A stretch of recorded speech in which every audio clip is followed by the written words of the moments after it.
What's up, you guys? My name is Aubrey and this is my channel, and today we're going to be talking about the federal unemployment benefit that was signed as an executive order over the weekend by Donald Trump. We'll be talking about what exactly this entails, who will qualify for this new benefit, what amount it's going to be for, and the most frequently asked question of all, when does this benefit start?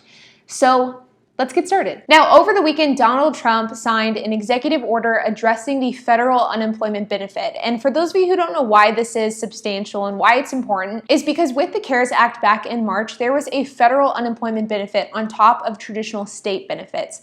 And this allowed for unemployment recipients to receive significantly more money than they would if they were just collecting from the state. This came in the form of a $600 flat rate payment every week from the federal government.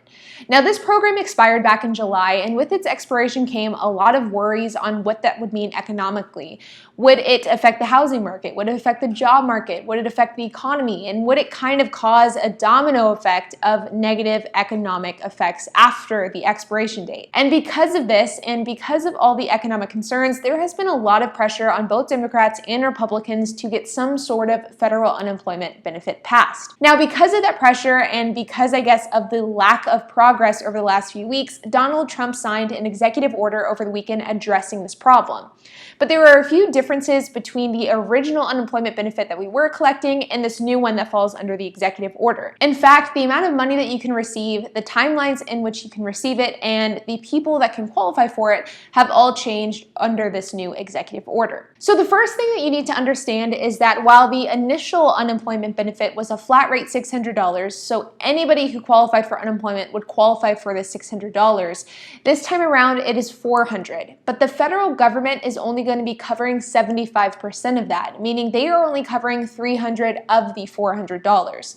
The additional $100 that will make up the $400 total has to come from states' budgets. Now, this additional $100 per week that would make up the $400 is expected to come from the Coronavirus Relief Fund, or CRF, which was a fund set up by the federal government to go to states and their budgets to help them combat the coronavirus. But the problem with using states' budgets and the CRF in order to fulfill that extra $100 is that a lot of states may not have the budget to implement that sort of unemployment program. In fact, Ohio and the state of New York are two states that have already come out and talked about the fact that they may not be able to afford to give that additional $100 to unemployment beneficiaries. The other extremely important and kind of unfortunate piece of information with this unemployment benefit is that recipients must be receiving at least $100 in state unemployment benefits until they can qualify for this additional $400 boost. And there is, quite frankly, a lot of people that do not receive more than $100 in state unemployment benefits, and all of these people would not qualify for this boost. For example, if you're somebody who works in the hospitality industry and your pay includes mainly cash payments like tips, you most likely will not qualify for this federal boost. Donald Trump has cited that the reason why he enacted this $100 threshold requirement was because of the fact that there has been a lot of unemployment fraud in the last few months. But the unemployment fraud has come mainly from people who are stealing Social Security numbers and identities rather than from people who are just simply collecting unemployment when they don't necessarily qualify for it. So it does seem odd that they would make this $100 requirement, especially because it's going to be leaving out anywhere between 5 and 10% of the US population who are people that would not normally qualify for more than $100 on state unemployment benefits. The other thing that's important to note about the unemployment program is that it is currently slated to end on December 6th, 2020, or whenever it reaches its $25 billion spending cap. But the problem with this is that experts say that that spending cap could be reached in as early as 5 to 6 weeks, meaning that we won't get anywhere close to that December 6th date. Now, in regards to when you can expect to start receiving this unemployment benefit, there is some confusion on exactly what the timeline looks like. Now, according to Donald Trump and according to the executive order, it is active as of August 1st, which means that you theoretically could already start collecting payments. Now, according to the Secretary of Treasury, Steve Mnuchin, you could start seeing funds being available immediately.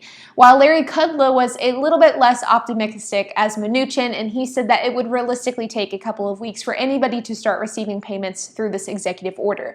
But it has been stated that once people do start receiving payments, you do have the possibility of receiving retroactive payments as well, meaning that even if you don't get your first unemployment payment for another 2 weeks, you could still collect until the moment you get your first payment. So retroactive payments will be available. Now, all in all, I do think it's important to note that the legitimacy behind these executive orders is definitely in question, and I wouldn't say that any of these orders that Donald Trump passed is by any means a shoo-in. There's been a lot of kind of talk on whether or not he even has the authority to execute these executive orders, because technically speaking, the president doesn't have control over the budget, Congress does. And because of that, there is a lot of talk on whether or not Nancy Pelosi and Chuck Schumer will file some sort of lawsuit. With that being said, I do think that this is a good thing. Even if there is a lawsuit filed, even if the Senate and Congress push back on the executive orders, I think that progress in any form is still progress, and progress is a good thing. And I do think that this puts pressure on both Democrats and Republicans to stop dragging their feet and to work out a deal. And if we can have some sort of progress and some sort of appeasement in the meantime, even if that is through an executive order by Donald Trump, I do think that that's a good thing in the end. And so with that, make sure to understand that the things I'm talking about today could absolutely change. And what this executive order looks like today may not be what it looks like tomorrow. A lot is changing quickly, and with that, new information will come out as well. Now, I have been getting a lot of questions in the comments section of my video asking to do a walkthrough on how to apply for unemployment. Now, the thing about unemployment is it's controlled state by state. So me in Texas, the process of filing for unemployment would be different than if you were located in California, or if you're located in Ohio, or in New York, or in Iowa. And because of that, it's very difficult for me to go through and give a walkthrough on how exactly to file for unemployment insurance. But I will include a few links in the description below on a few different resources you can turn to help you in filling out your own unemployment insurance. And if you guys have any questions through that process, make sure to leave a comment down below and I can try to help any way I can. But while you guys are at it, make sure to hit that like button for the YouTube algorithm, hit that subscribe button, hit that notification bell, and I'll see you guys in the next video.